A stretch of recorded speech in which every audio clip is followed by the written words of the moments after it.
en la futura tribulación en la tierra, el Señor mostrará que Él ha sido y siempre será el Dios de Israel. En nuestro estudio anterior, comenzamos a conectar nuestro estudio del Apocalipsis con otros pasajes de las Escrituras para ver cómo el autor original pretendía que entendiéramos su carta. Y yo estoy convencido de que Juan vio acontecimientos futuros reales. La otra opinión dominante es que simplemente tuvo una serie de visiones que representan los últimos 2000 años de historia. Y no creo que este punto de vista armonice con la manera consistente en que Dios cumplió las profecías de los profetas en el Antiguo Testamento. Nuestro estudio de hoy nos mostrará un principio importante que hacemos bien en recordar. El único Dios verdadero es el Dios de Israel. No hubo Dios antes de Él y nunca habrá otro Dios después de Él. Él siempre ha existido sin principio y siempre existirá. También cumple sus promesas para nosotros y también para Israel. Por favor, abran sus Biblias conmigo en Apocalipsis capítulo 7. Apocalipsis capítulo 7. Aquí leemos: después de esto, vi a 4 ángeles de pie en los 4 extremos de la tierra, que detenían los 4 vientos de la tierra para que no soplara viento alguno, ni sobre la tierra, ni sobre el mar, ni sobre ningún árbol. El capítulo 7 es el primero de 3 paréntesis que brindan información importante sobre aspectos específicos del futuro periodo de tribulación de 7 años. Y en el siguiente cuadro puedes ver los 3 paréntesis. Entonces ahora sí tienes un bosquejo en la hoja también distribuido. Esa hoja tiene el mismo bosquejo. Vemos capítulo 6, la ira de Dios. Fue nuestro último estudio de Apocalipsis. Y si no estuviste en este estudio, pueden encontrar en YouTube para la Iglesia Bíblica de Cotacachi este estudio, la ira de Dios. Capítulo 7, lo que estudiaremos hoy es el paréntesis con más información en general acerca del periodo de la tribulación. Capítulos 8 y 9 es la ira de Dios continúa. Vemos más juicios divinos sobre la tierra.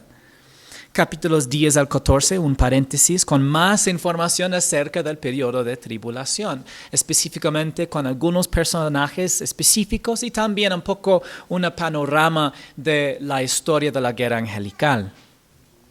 En capítulos 15 y 16 es la ira de Dios cumplida. Vamos a ver específicamente otra referencia a la ira de Dios y cumplida. Y capítulos 17 y 18, paréntesis, con más información especialmente acerca de unos de los juicios de Dios sobre la tierra y cómo afecta a un sistema de control y poder en el futuro tiempo de tribulación. Capítulo 19, la segunda venida. Capítulo 20, el milenio. Capítulos 21 y 22, cielos nuevos y tierra nueva.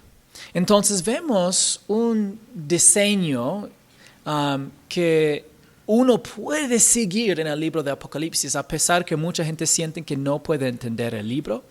Realmente, cuando uno ya compara con el Antiguo Testamento y también otros pasajes en el Nuevo Testamento, especialmente el Monte de los Olivos, etc., nosotros, o el discurso en el Monte de los Olivos por Jesucristo en Mateo 24, uno puede encontrar que de verdad hay muchas cosas que no son tan difíciles de entender en ese libro. Bueno, vimos cierta información sobre creyentes e incrédulos en el capítulo 6. Pero en el capítulo 7 Jesús revela los roles específicos de judíos y gentiles creyentes en el futuro periodo de tribulación de 7 años. Entonces, ya vimos 6, la ira de Dios, y 7, paréntesis con más información. Juan dice después de esto. Entonces, ¿después de qué? Una cosa de mencionar es que Juan nos cuenta el orden de las cosas que vio, pero tenemos que anotar los detalles de cada experiencia o visión para saber dónde ocurre dentro de la línea de tiempo de eventos futuros. Entonces, un poco de lo que estamos leyendo aquí parece que sí sigue los eventos ya pasados, pero un poco lo que vemos es un poco también de un panorama. Después de ver el primer sello que reveló ¿quién? El anticristo. Después del segundo sello que reveló guerra mundial. El tercer sello, inflación en el precio de alimentos.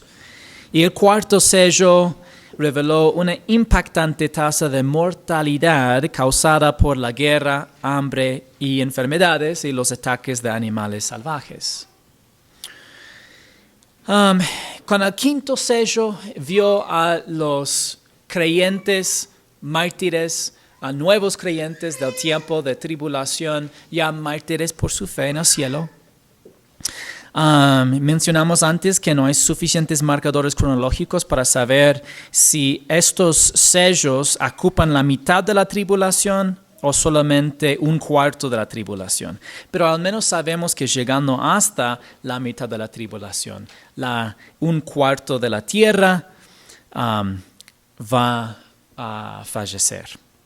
El sexto sello reveló terremotos y disturbios celestiales sin precedentes en la historia humana. No estamos hablando de las cosas que gente ve hoy en día en cuanto de los eclipses o lunas que parecen como de sangre. Estamos hablando de un nivel que jamás la gente ha visto en la historia humana.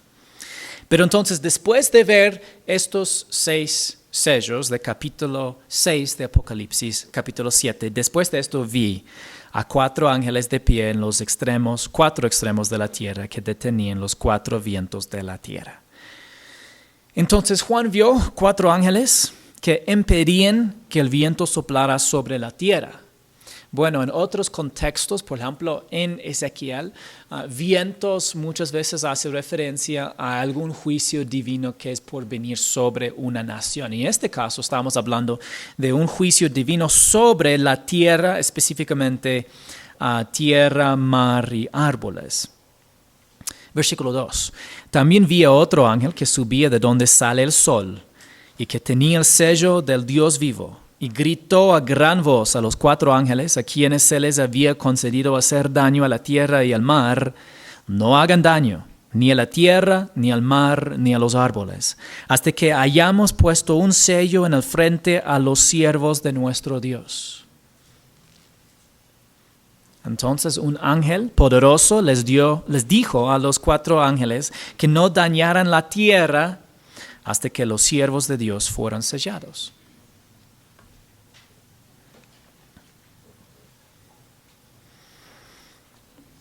Ahora, los juicios iniciales de la tribulación afectaron principalmente a las personas. Entonces, aquí los primeros 6 sellos principalmente afectaron directamente a las personas, como hambre, guerra. Y los siguientes juicios vamos a ver, empezando ahora con los trompetas. El séptimo sello y ya los trompetas, vamos a ver que estos afectarán principalmente directamente al medio ambiente. Es la verdad que los terremotos en los disturbios celestiales y terremotos sí afectó a la tierra, pero no en la misma forma como los juicios que ya están por venir. Sin embargo, las siguientes plagas también causarán la muerte de muchas personas.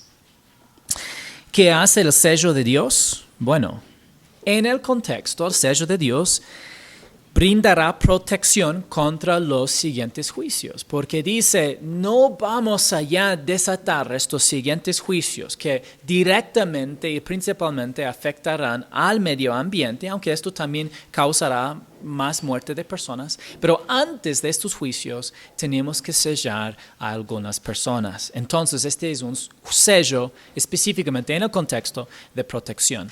No podemos conflar o mezclar diferentes sellos de Dios. Cuando tú lees en Efesios capítulo 1 acerca del sello que nosotros tenemos del Espíritu Santo de Dios como hijos de Dios por la fe en Jesús, este es un sello espiritual que significa que tú perteneces a Dios. Significa también que jamás puedes perder tu salvación, pero no es un sello de protección. Si es que hay un terremoto, no hay alguna promesa que dice tú estás asegurado por el sello de Dios de sobrevivir tal terremoto. Puede ser que sí y puede ser que no. Pero específicamente para las siguientes personas que recibirán ese sello, ellos están protegidos específicamente de los juicios de Dios sobre la tierra, específicamente el medio ambiente. ¿A quién o a quiénes iba a sellar el ángel? Leemos. Oí el número de los que fueron sellados, 144,000 sellados de todas las tribus de los israelitas. De la tribu de Judá fueron sellados 12,000. De la tribu de Rubén, 12,000. De la tribu de Gad, 12,000. De la tribu de Aser, 12,000. De la tribu de Neftalí, 12,000. De la tribu de Manases, 12,000. De la tribu de Simeón, 12,000. De la tribu de Leví, 12,000. De la tribu de Isaacar, 12,000. De la tribu de Zabulón, 12,000. De la tribu de José, ¿pueden imaginar? Sí, 12,000, ¿sí? Y de la tribu de Benjamín fueron sellados 12,000. En el futuro periodo de tribulación, Dios colocará un sello especial de protección física sobre 144,000 creyentes judíos de las 12 tribus de Israel. ¿Ya? Creyentes judíos de las 12 tribus de Israel. La mayoría de los maestros amileniales y postmileniales ven los versículos 4 al 8 como enteramente simbólicos para la iglesia. Y en sus mentes los números y nombres de las tribus son enteramente simbólicos. ¿Ya? No solamente en general es simbólico, sino literalmente también los números aquí y los nombres aquí ven todo como simbólico. El principal problema con este punto de vista es que contradice la forma habitual en que las Escrituras interpretan los sueños y las visiones de profetas en el Antiguo Testamento. ¿Puedo dar algún ejemplo? Bueno, primero, en las visiones proféticas del Antiguo Testamento, los números generalmente se refieren a algo que comparte el mismo valor numérico.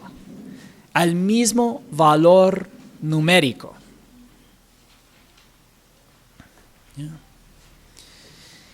Vi un debate en que un maestro decía, mira, ¿cómo puedes decir que debemos llevar números en Apocalipsis literalmente si es que en visiones generalmente hay símbolos que no son literales? Y dio el ejemplo de las visiones de José.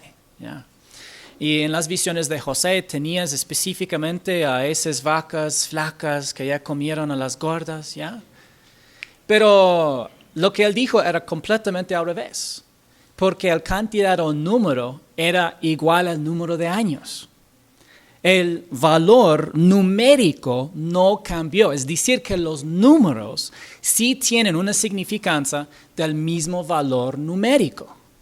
Tú dices, no entiendo qué estás diciendo, pastor. Bueno, el libro de Apocalipsis comparte el contenido temático más con el libro de Daniel, ¿no es cierto? Si no me creen, pueden ir a leer Daniel. Es una muy interesante lectura. En el libro de Daniel, los números siempre se refieren a algo que comparte el mismo valor numérico. Le doy un ejemplo. Una imagen dividida en 5 partes que representa 5 reinos. ¿Ya? Un árbol que fue cortado y cubierto con una banda de hierro y bronce durante 7 años, representando un rey como un árbol, ¿ya? Y como fue cortado por 7 años y él perdió su autoridad por 7 años. Tome cuenta que aunque estamos hablando de símbolos, pero los símbolos, el valor numérico no cambia. 4 bestias que representan 4 reinos, 10 cuernos que representan 10 reyes. Pero aparte de esto, el libro de Daniel, aunque tiene bastantes visiones y profecías que son difíciles de entender, todavía cuando da números tienen una significancia directa y clara, como 483 años desde el decreto específico de un rey hasta la muerte del Mesías. Tal como un pacto de 7 años en Daniel capítulo 9, como en Daniel capítulo 12, 1290 días marcando la segunda mitad del tiempo de dificultad para el pueblo de Israel en los últimos días. Y se ve como vemos un libro como Daniel que comparte bastante temáticamente de lo que encontramos en Apocalipsis y vemos cuántas veces y específicamente los números se puede entender directa y claramente. Entonces, cada una de estas visiones empleaba simbolismo, pero el símbolo compartía el mismo valor numérico que lo literal que representan. Y en algunos casos era directamente literal 1290 días desde la mitad de la tribulación hasta su terminación. Y entonces, si 144,000 no se refiere literalmente a 144,000, entonces ninguno de los números de las visiones proféticas podría ser confiables o no podías interpretarlas. Significaría lo que sea que quieres, ¿ya? Es decir, 5 puede representar 3, ¿ya? Y ya 144,000 puede representar 5,000 millones, ¿ya? Pero no es así y no es como presentó. Incluso el Espíritu Santo de Dios le inspiró a Juan de poner todos los detalles, no solamente del número total de 144,000, sino los 12,000 de cada uno de los tribus de Israel, nombrándoles uno por uno.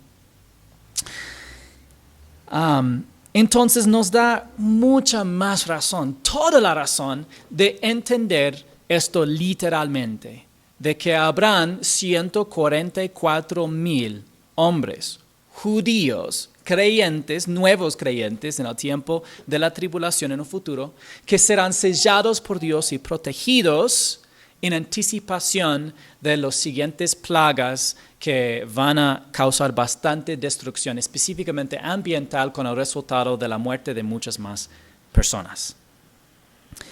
Y entonces, ¿qué nos dice esto sobre Israel? Dios todavía tiene un plan para su pueblo elegido, Israel.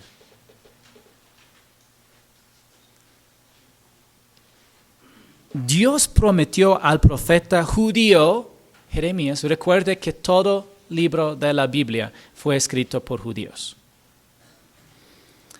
Pero le dijo a Jeremías 31, 35, 37, así dice el Señor, el que da el sol para luz del día y las leyes de la luna y de las estrellas para luz de la noche. El que agita el mar para que bramen sus olas. El Señor de los ejércitos es su nombre. Si estas leyes, ¿ya? Podemos decir como la ley de gravedad. Si estas leyes se apartan de mi presencia, declara el Señor, también la descendencia de Israel dejará de ser nación en mi presencia para siempre. Así dice el Señor, si los cielos arriba pueden medirse y explorarse abajo los cimientos de la tierra, también yo desecharé toda la descendencia de Israel por todo lo que hayan hecho, declara el Señor. Es decir, hoy hay gravedad. La ley de gravedad, ¿sí existe hoy? Les aseguro que sí. Entonces, por favor, cuidado si estás en alguna altura. Entonces, si hoy existe la ley de la gravedad, tú sabes que Dios todavía es fiel a su pueblo Israel. En otras palabras, Dios siempre tendrá un plan para Israel. Un día, Dios sí destruirá el orden fijo de la creación y creará uno nuevo. Aunque creo que también habrá la gravedad en este tiempo. Pero sí dice que no necesitaremos la luz del sol y la luna. Pero mientras existe el orden fijo actual, podemos saber con confianza que Dios no ha abandonado, que Dios no ha abandonado a su pueblo Israel. Podemos estar seguros, absolutamente. ¿Y qué revela esto acerca de Jesucristo? El papel singular de Jesús para los judíos creyentes durante el periodo de la futura tribulación demuestra que Él sigue siendo el Dios de Israel.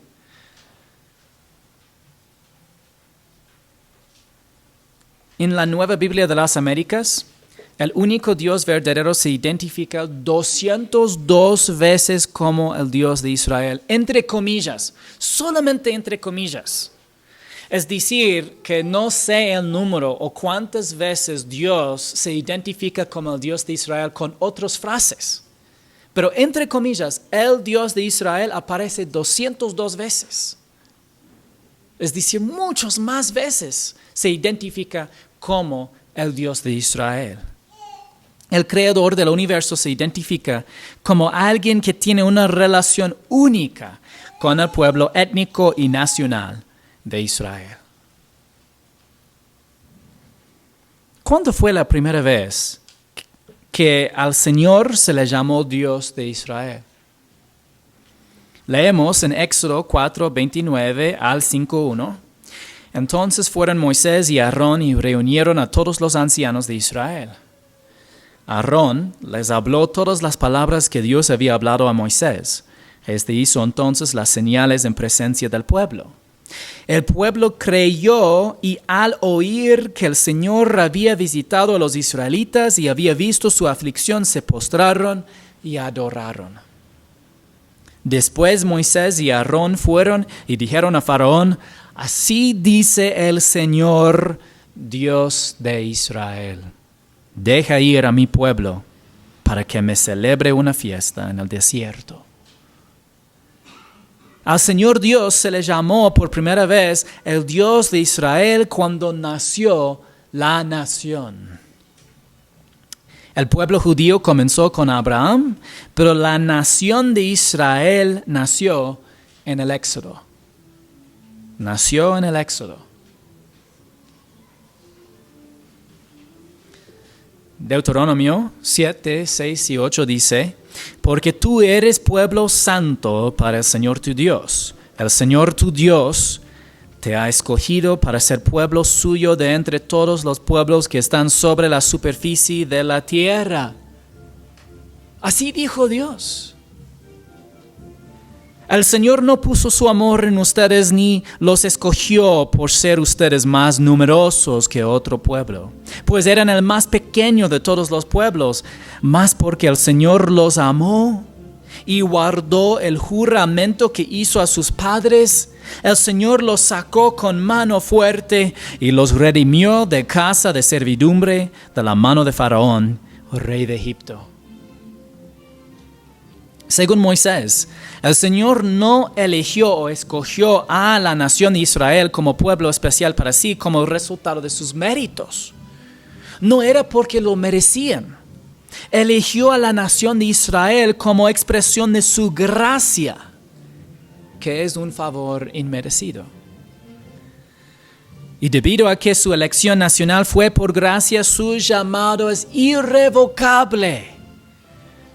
Romanos 11, 28 al 32 dice: en cuanto al evangelio son enemigos por causa de ustedes, pero en cuanto a la elección de Dios son amados por causa de los padres.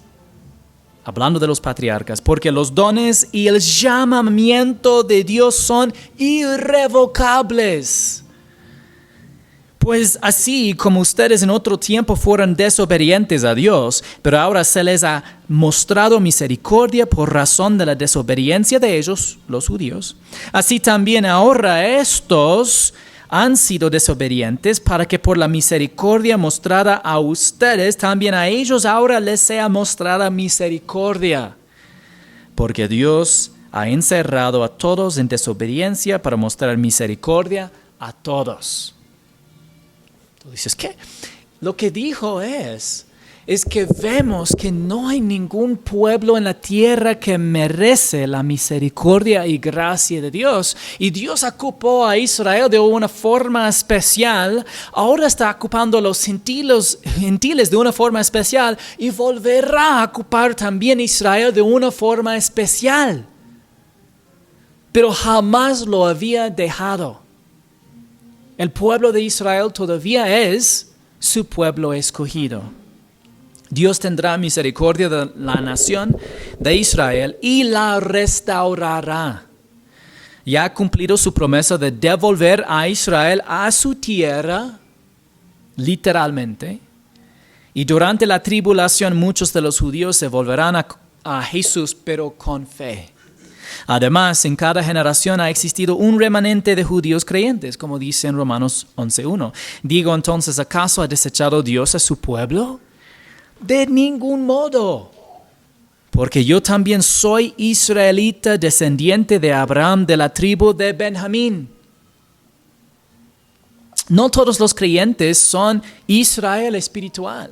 Si el apóstol Pablo quiso decir, Dios reemplazó a Israel con la iglesia, este hubiera sido el momento de decirlo. ¿Dios ha desechado a su pueblo? Sí.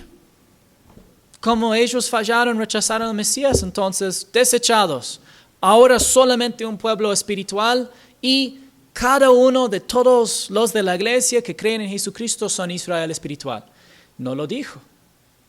La respuesta a la pregunta, ¿Dios ha desechado a su pueblo? De ningún modo. Olvide ese pensamiento. Dios jamás quiso que nosotros pensáramos esto. Y sino más bien Él dice, ¿quieres prueba de que Dios todavía ha sido fiel y de que su pueblo no ha sido desechado? Él dijo, yo soy judío. ¿Ya? Yo también soy israelita, descendiente de Abraham, de la tribu de Judá. Pablo señaló que hay judíos creyentes en cada generación y se utilizó a sí mismo un judío étnico como prueba. Y entonces solamente los israelitas creyentes podemos decir es un tipo de Israel espiritual. Más bien tenemos el cuerpo espiritual, lo que es la iglesia, y en la iglesia hay judíos, hay gentiles que comparten las mismas bendiciones espirituales en Cristo Jesús. Pero esto no significa que nosotros gentiles somos israelitas. Nosotros sí podemos decir, descendientes de Abraham en un sentido de tener la misma fe que Él tiene en Jesucristo, y esto es de depender enteramente en la promesa y persona de Dios, tanto para redención, específicamente o especialmente para redención. Pero llegará un día en el cual toda la nación de Israel confiará en Jesús como el Mesías y Dios de Israel.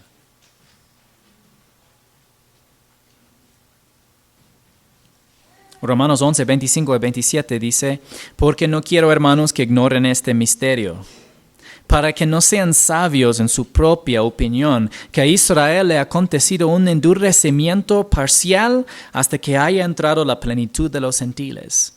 Así todo Israel será salvo. Tal como está escrito, el libertador vendrá de Sión, apartará la impiedad de Jacob, y este es mi pacto con ellos cuando yo quite sus pecados.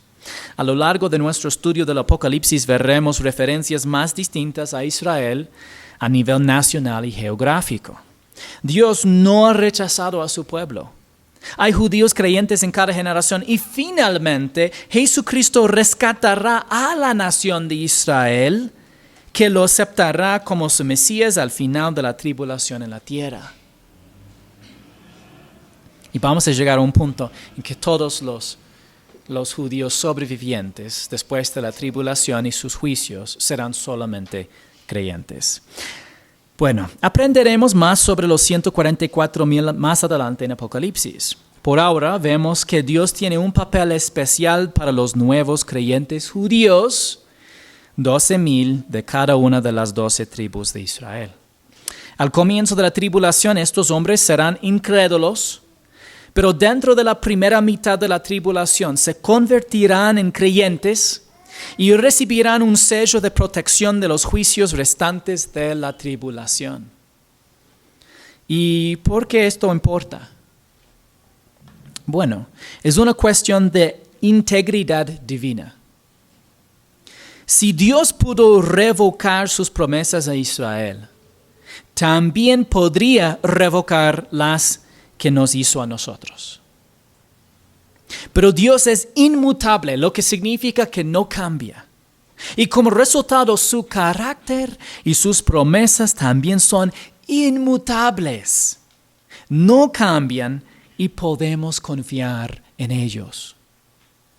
Dios es fiel a Israel y es fiel a ti y a mí. Bueno, ¿es Dios solo el Dios de los judíos? No. El apóstol Pablo escribió en Romanos 3, 28 al 30, porque concluimos que el hombre es justificado por la fe aparte de las obras de la ley. ¿O es Dios el Dios de los judíos solamente? ¿No es también el Dios de los gentiles?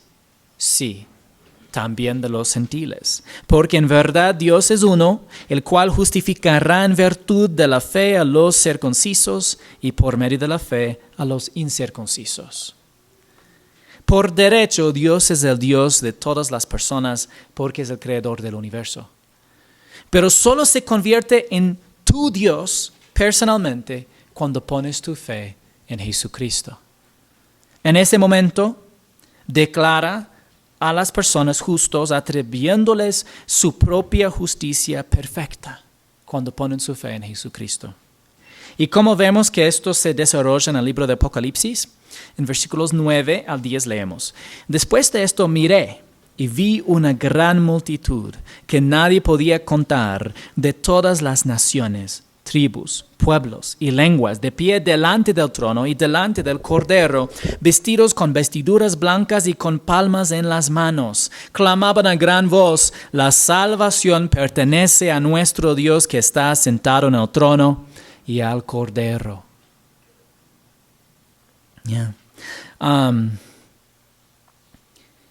En contraste con los 144,000, ahora Juan vio una gran multitud que no podía contar.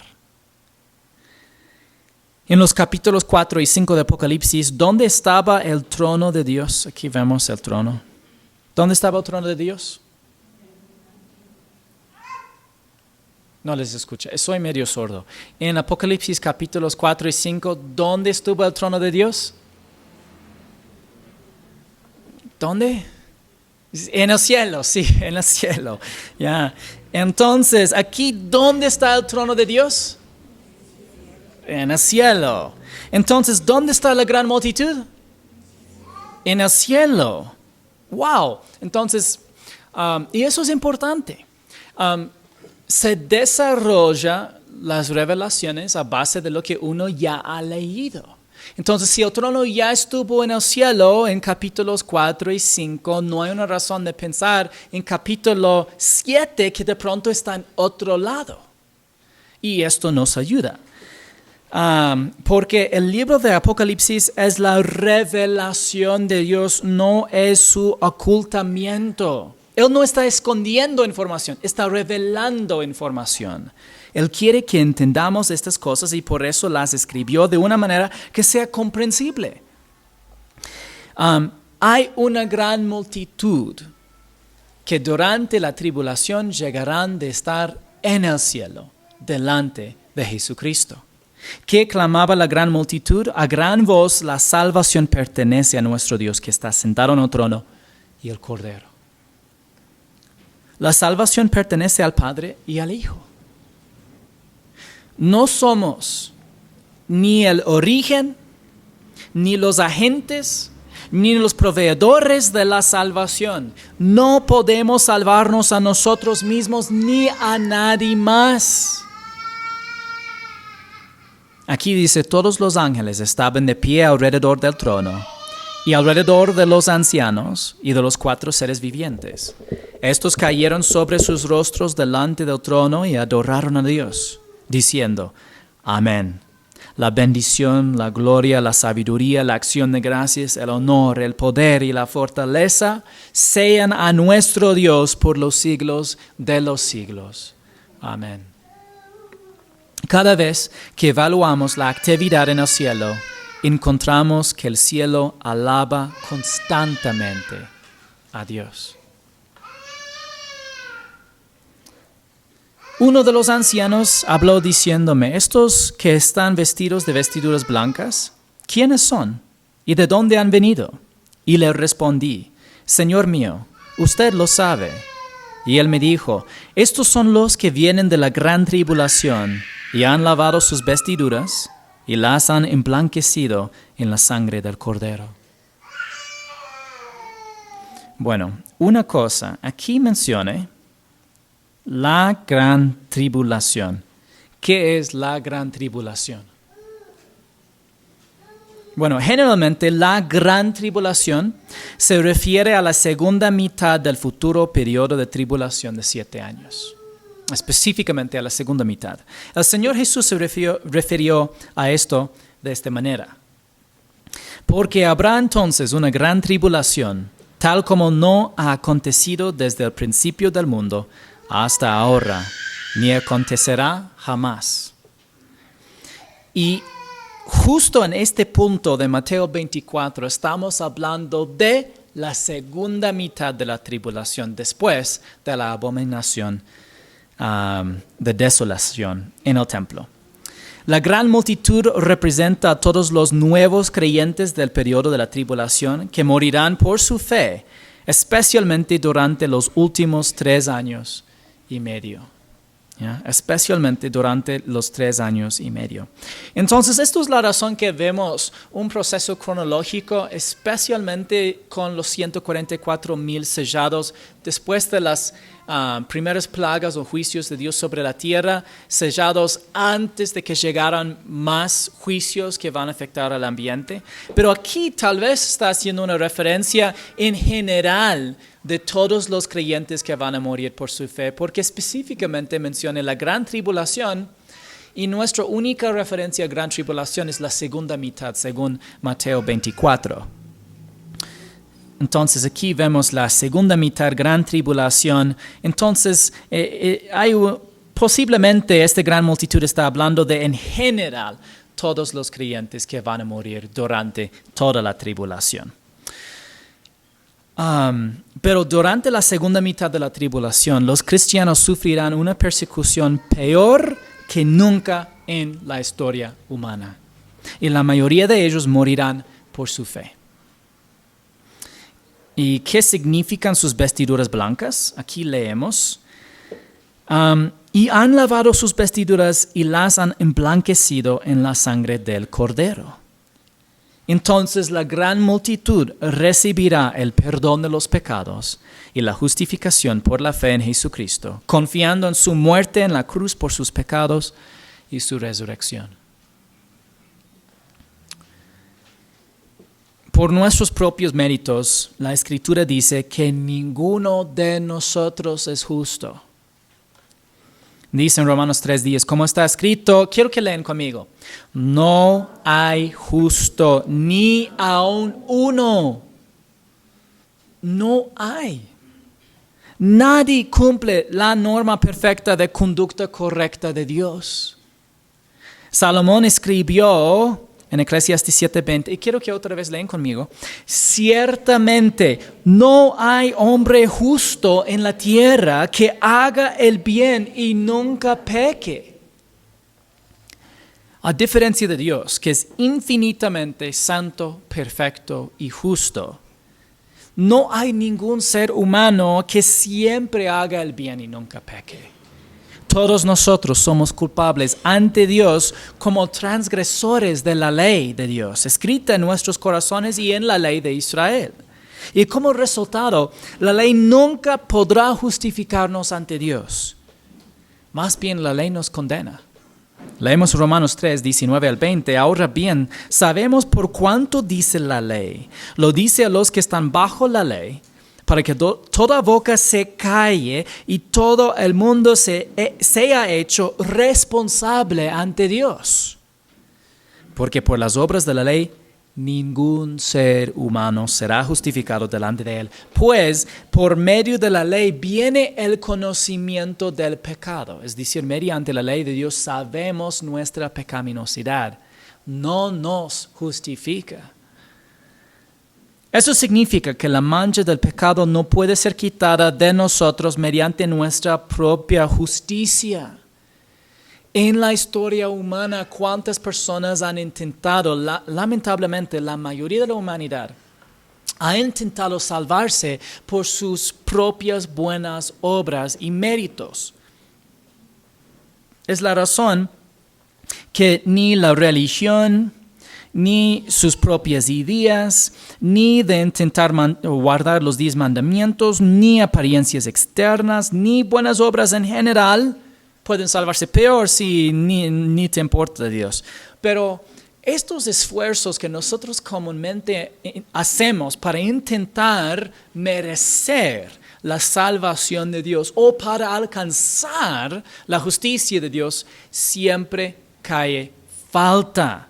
Nunca alcanzamos los perfectos estándares por nuestras propias obras, porque todos nosotros somos transgresores de la ley. Todos somos pecadores. De hecho, nacemos así. Y incluso nuestros esfuerzos para salvarnos, nuestras propias obras de justicia, vamos a ver un momento en Isaías, dice, es como un trapo de inmundicia ante él. Aquí es. Bueno, pero salté algo. Y es por esta razón que Jesucristo proporcionó la base para el perdón de los pecados y también para la perfecta justicia de Dios, porque necesitamos las dos cosas. Necesitamos perdón de los pecados y la acreditación de justicia. No es suficiente sino solamente una y no la otra.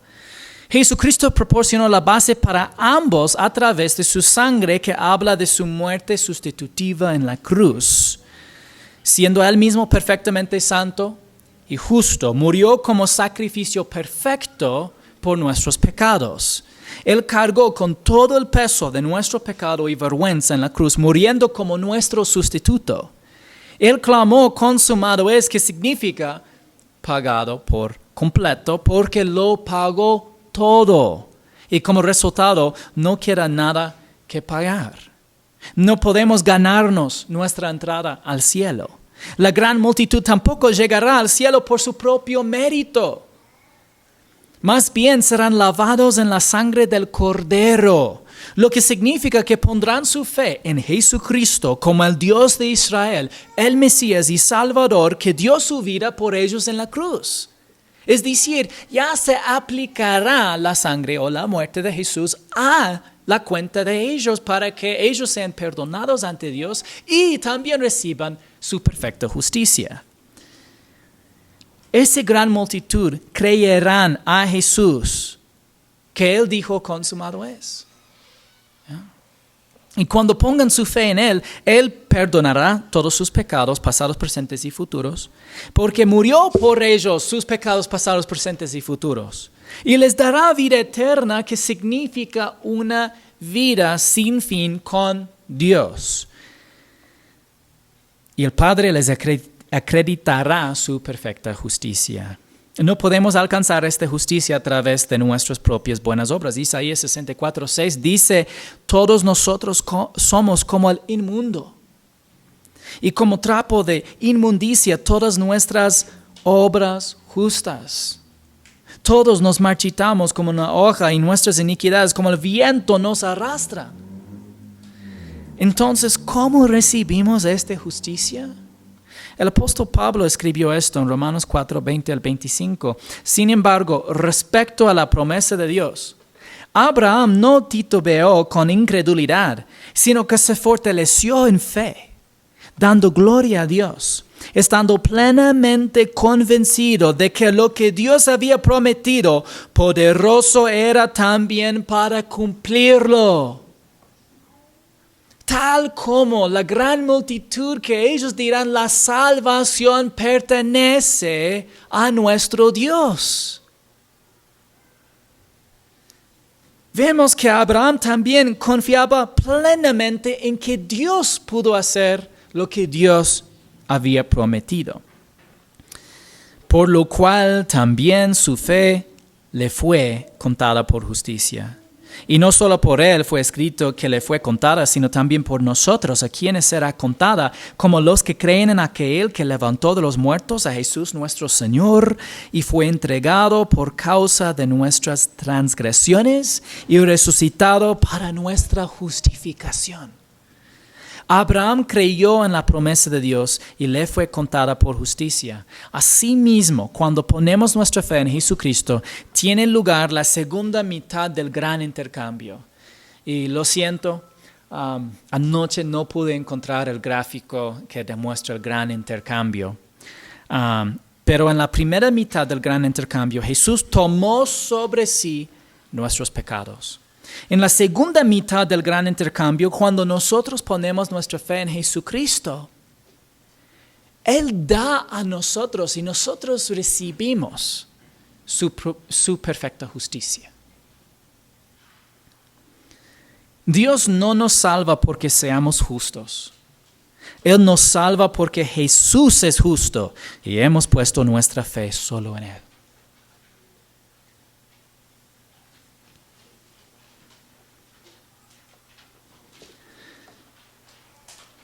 Por eso están delante del trono de Dios y le sirven de día y de noche en su templo. Y aquel que está sentado en el trono extenderá su tabernáculo sobre ellos. Ya no tendrán hambre ni sed, ni el sol les hará daño, ni ningún calor abrasador.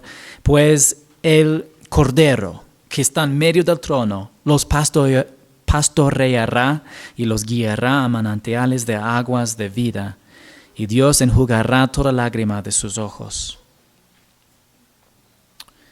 Bueno, al igual que los muertos, los creyentes mártires muertos que vimos en capítulo 6, aquí también en capítulo 7 vemos que estos creyentes que han muerto en la tierra y en sentido figurada sus cuerpos duermen, pero su alma está consciente en la presencia de Jesucristo, incluso recibiendo de Él consolación.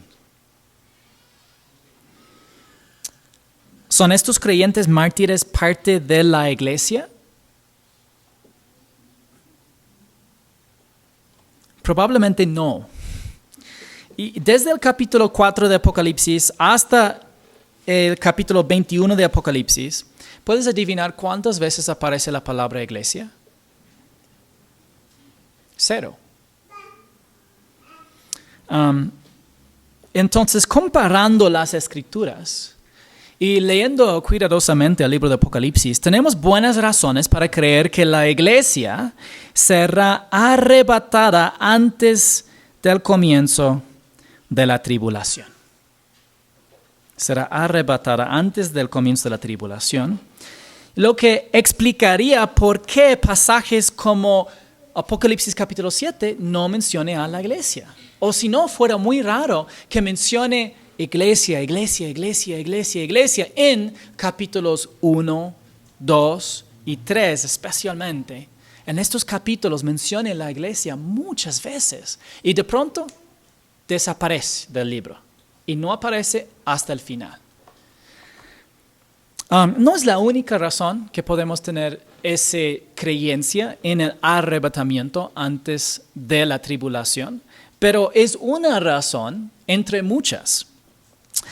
También explica por qué Jesús prometió a la iglesia de Filadelfia en Apocalipsis capítulo 3, versículo 10, yo también te guardaré de la hora de la prueba, esa hora que está por venir sobre todo el mundo para poner a prueba a los que habitan sobre la tierra. Entonces toma en cuenta que habla directamente a la iglesia, mencione que no va a estar, esta iglesia al menos específicamente, no va a pasar por la tribulación. Pero ¿cuántas generaciones de cristianos de la iglesia han sido guardados de la hora de prueba que está por venir sobre el mundo entero? Todas las generaciones, desde el primer siglo hasta ahora. Entonces, no es sorprendente que la última generación de la era de la iglesia sea guardada de la hora de prueba que está por venir sobre el mundo. Es muy de verdad consistente. Entonces, no tenemos tiempo para repasarlo, pero Es muy probable que el Señor viene un día pronto. Sabemos en las Escrituras que su venida es inminente, significa cualquier día o momento. Viene Jesucristo y en el día que Él viene, los creyentes ya difuntos de los últimos 2000 años serán arrebatados y nosotros también seremos arrebatados. La diferencia es que ellos en el día que murieron se fueron al cielo para estar con Jesús. Y en el día del rapto ellos volverán con Jesús del cielo, encontrarán a su cuerpo resucitado en el aire, serán unidos y transformados en un cuerpo de inmortalidad. Y desde entonces estaremos para siempre con el Señor, iremos al cielo con el Señor Jesucristo. Y ahí nosotros vamos a experimentar un juicio, pero un juicio para determinar recompensas en el cielo, no para ver si llegamos ahí, porque ir al cielo no es una recompensa, pero sí hay recompensas por la fidelidad en nuestra relación personal con el Señor Jesucristo, viviendo por fe y dependencia de su gracia. Y entonces, ojalá si hoy fuera el día, puede ser, tal vez en unos 5 minutos, sería lindo, cuando terminamos la alabanza, llega Jesús y nos vamos y seguimos la alabanza cuando llegamos al cielo. Aunque la mayoría de la gente rechazará al Señor en la tribulación, habrá una multitud innumerable que confiará en Jesucristo y morirá por su fe.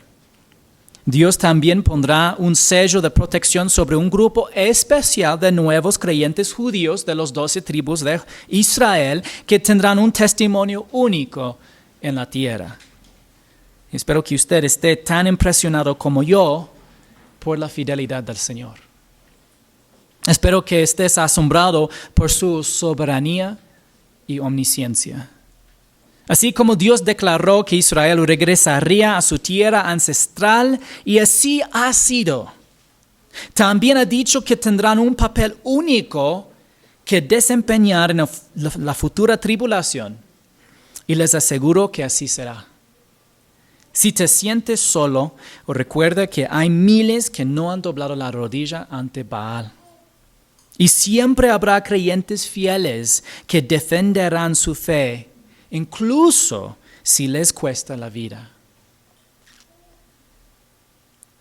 En la futura tribulación en la tierra, el Señor mostrará que Él ha sido y siempre será el Dios de Israel.